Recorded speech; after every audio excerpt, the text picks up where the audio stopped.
Mobil polisi Kemiling Bandar Lampung dimodifikasi untuk mengangkut sayuran bagi para pasien COVID-19 yang sedang menjalani isolasi mandiri.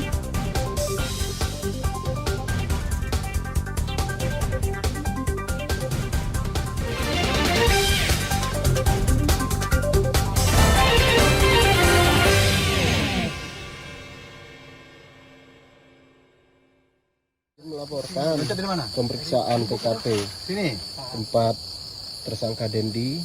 Penggerbekan ini berlangsung di sebuah gubuk di tengah perkebunan di Desa Talang Tebat, Kecamatan Pulau Panggung, Tanggamus pada Minggu dini hari. Seorang tersangka bernama Aprizal Susanto ditangkap, sementara bosnya berhasil kabur.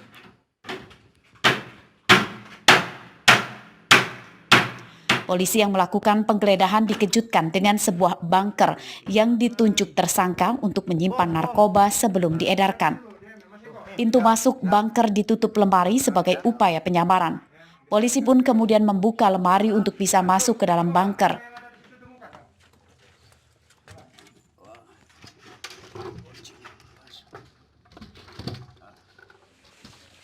Dari penangkapan ini, polisi hanya menyita 1 bungkus kecil berisikan sabu-sabu, ponsel, dan timbangan digital.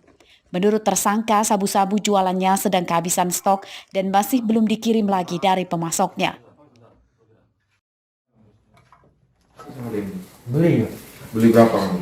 200. Beli 200.000. Dapat berapa? Dapat dikit. Kamu pakai di situ? Iya.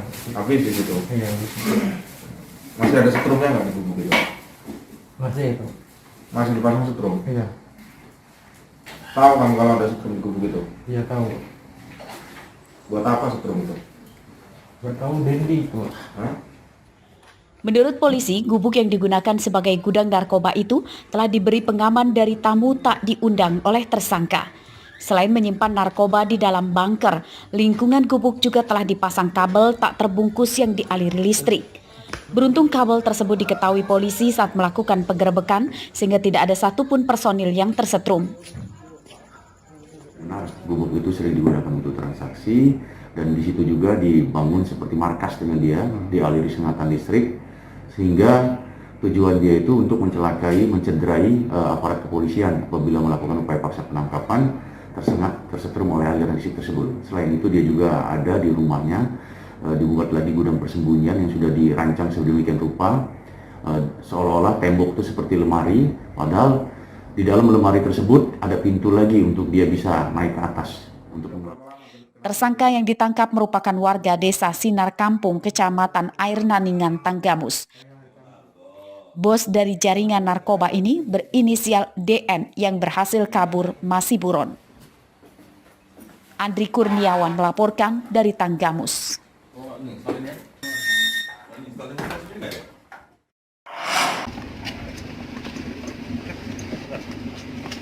Penggerebekan ini berlangsung di rumah tersangka narkoba bernama Hanafi di Lampung Timur pada Minggu dini hari.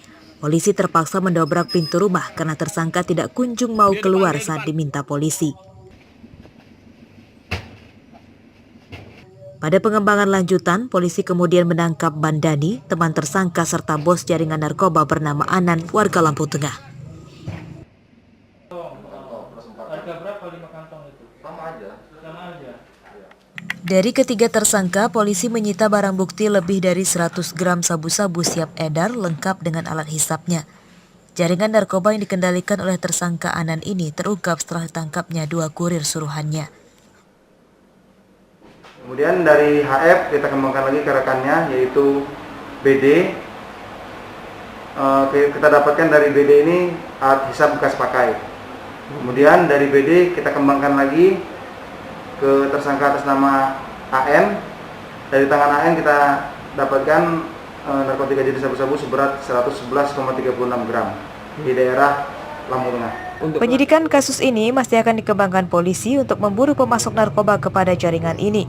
Atas perbuatannya, kurir dan bandar narkoba sama-sama terancam 20 tahun penjara. Ali Susanto laporkan dari Lampung Timur. Berapa banyak yang didapat ini? Kan tuh. Nah ya. Rencananya untuk apa nih?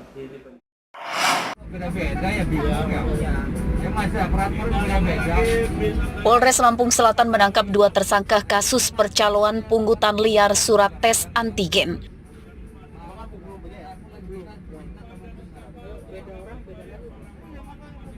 Kedua tersangka adalah Afrianto yang merupakan oknum PNS di kantor BPBD Lampung Selatan dan Budi Rizky, seorang oknum pengurus penyeberangan di Pelabuhan Bakahuni. Jadi nggak usah rapi, langsung bayar aja. Oh, buat uang rokok jadinya ya? biasa Bang. Dari hasil pemeriksaan polisi, keduanya meminta uang Rp100.000 kepada penumpang bus yang akan naik ke kapal Roro, namun tidak memiliki surat tes antigen. Setelah memberi uang, penumpang dijanjikan bisa menyeberang ke Pulau Jawa. Menurut kedua tersangka, sudah ada 13 penumpang dari 4 bus yang mereka seberangkan. Nah, di bus Lasmi itu kita dipertontonkan 2 orang memungut uang untuk membayarkan kepada oknum agar supaya bus yang digunakan bisa menyeberang. Tidak seluruhnya tidak membawa, namun sebagian tidak membawa. Selain melakukan pungutan liar, bahaya yang terbesar adalah mengizinkan orang yang ternyata positif COVID-19 untuk melakukan perjalanan antar pulau yang bisa menyebar COVID-19 semakin meluas. Dari penangkapan keduanya, polisi menyita barang bukti uang sisa pungli sebanyak Rp410.000 dan surat tugas dari kantor BPBD Lampung Selatan. Hasil penyelidikan, tindakan keduanya tidak melibatkan institusinya masing-masing. Atas perbuatannya, 2 pegawai yang menyambi sebagai calo surat tes antigen ini dijerat dengan pasal berlapis tentang pemerasan dan kekarantinaan, ancamannya di atas 5 tahun penjara. Aris Susanto melaporkan dari Lampung Selatan.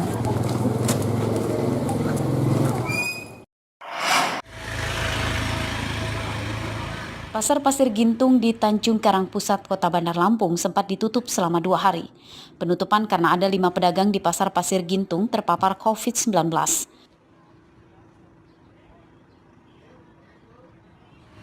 Minggu pagi, Pasar Pasir Gintung disemprot disinfektan oleh tim Satgas COVID-19. Hari Senin pagi ini, Pasar Pasir Gintung dijadwalkan kembali dibuka. Menurut pedagang, PPKM darurat di Kota Bandar Lampung membuat mereka kesulitan. Ekonomi mereka kembang kempis. Selain di Pasar Pasir Gintung, kondisi serupa juga dikeluhkan para pedagang di Pasar Bambu Kuning. Pembeli di pasar ini sepi dampak PPKM darurat. Gitu kan. Jadi ya kami tetap buka aja. Karena emang nggak ada kejelasan. Ini ketua kami sedang memperjuangin gimana caranya kalau harus buka gitu kan. Karena nggak ada kejelasan gitu buat kami gitu aja. Tapi sebenarnya kemarin itu apa sih alasannya mereka untuk nutup Bambu Kuning? Kalau menurut Abang? Alasannya? Ya karena ya PPKM ini. PPKM darurat juga berdampak sangat besar pada pendapatan para pengemudi transportasi daring. Penyekatan di sejumlah titik membuat mereka harus mencari jalan alternatif yang jaraknya jauh, sehingga pendapatan mereka berkurang drastis. Oh, ini yang dirasain pasti kita orderan pasti sepi, Mbak. Ya, terus juga akses jalan kita harus muter jauh. Betul. Ya, jadi kita seharusnya cuman jaraknya 3 km, ini kita muter sampai 8 km. Muternya kan jauh.